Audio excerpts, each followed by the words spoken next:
जी दोस्तों वेलकम ਤੁਹਾਡੇ Punjab job search YouTube channel ਵਿੱਚ ਅੱਜ ਵਾਲੀ ਵੀਡੀਓ ਵਿੱਚ data entry operator clerk IT ਤੇ ਪੰਜਾਬ ਕਲਰਕ ਦੀਆਂ ਨਵੀਆਂ ਪੋਸਟਾਂ ਵਾਸਤੇ ਇੱਕ ਨਵਾਂ ਅਪਡੇਟ ਜਾਰੀ ਹੋ ਚੁੱਕਿਆ। ਅਗਰ ਤੁਸੀਂ ਵੀ ਇਸ ਅਪਡੇਟ ਬਾਰੇ ਪੂਰੀ ਜਾਣਕਾਰੀ ਲੈਣਾ ਚਾਹੁੰਦੇ ਹੋ ਤਾਂ ਵੀਡੀਓ ਸ਼ੁਰੂ ਤੋਂ ਲੈ ਕੇ ਐਂਡ ਤੱਕ ਜ਼ਰੂਰ ਦੇਖਿਓ। ਵੀਡੀਓ ਸ਼ੁਰੂ ਕਰਨ ਤੋਂ ਪਹਿਲਾਂ ਇੱਕ ਛੋਟੀ ਜਿਹੀ ਰਿਕੁਐਸਟ ਆ ਕਿ ਚੱਲਦੀ ਵੀਡੀਓ ਨੂੰ ਲਾਈਕ ਸ਼ੇਅਰ ਕਰਨ ਤੋਂ ਬਾਅਦ ਚੈਨਲ ਨੂੰ ਸਬਸਕ੍ਰਾਈਬ ਜ਼ਰੂਰ ਕਰ ਲਿਓ, ਕਿਉਂਕਿ ਅਸੀਂ ਹਰ ਰੋਜ਼ ਤੁਹਾਡੇ ਲਈ ਨਵੀਂ ਸਰਕਾਰੀ ਨੌਕਰੀਆਂ ਸਰਕਾਰੀ सहूलतों की जानकारी लैके आते रहने। तुसीं साडे WhatsApp टैलीग्राम ग्रुप में भी ज्वाइन कर सकते हो, लिंक तुहानूं डिस्क्रिप्शन दे विच मिल जाएगा।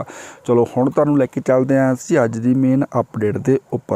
तो आप अपडेट पर आ चुके हैं। तुसीं देख सकते हो अधीन सेवावां चोण बोर्ड पंजाब दे वल्लों जिहड़ा एक जनतक नोटिस जारी किया गया, जिहदे जिहड़े clerk IT clerk cum data entry operator दीआं असामियां वास्ते जिहड़े उम्मीदवारां ने फॉर्म अप्लाई कीते सी उन्हां दे पंजाबी अते इंग्लिश दी जिहड़ी टाइपिंग टैसट की परीक्षा 29/8/2023 तो लैके 4/9/2023 तक लई जाएगी। ठीक है, जीरकपुर मोहाली विखे लई जाएगी। बाकी जिहड़े टाइपिंग टैसट संबंधी समा सारणी रोल नंबर जिहड़े होर वेरवे होणगे वो बोर्ड की वैबसाइट www.punjab.gov.in के उपर जनतक किए जाएंगे। उम्मीदवारों को सूचित किया जाता कि तुसीं समय सिर बोर्ड की वैबसाइट में चैक करते रहो। अगर कोई नवा अपडेट आएगा तो बोर्ड की वैबसाइट के उपर जारी कर दिता जाएगा।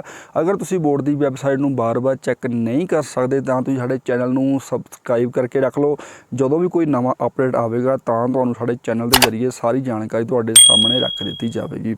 इस वीडियो को देखने वास्ते तुहाडा बहुत बहुत धन्यवाद। चलदी वीडियो को लाइक शेयर करने तो बाद चैनल को सबसक्राइब जरूर कर लियो, क्योंकि असी इस तरह दी नवीं सरकारी नौकरियां ते सरकारी सहूलतों की जानकारी तुहाडे तक लैके आउंदे रहने। वीडियो देखने लिए वीडियो शेयर करने तुहाडा बहुत बहुत धन्यवाद। बाय बाय, जय हिंद।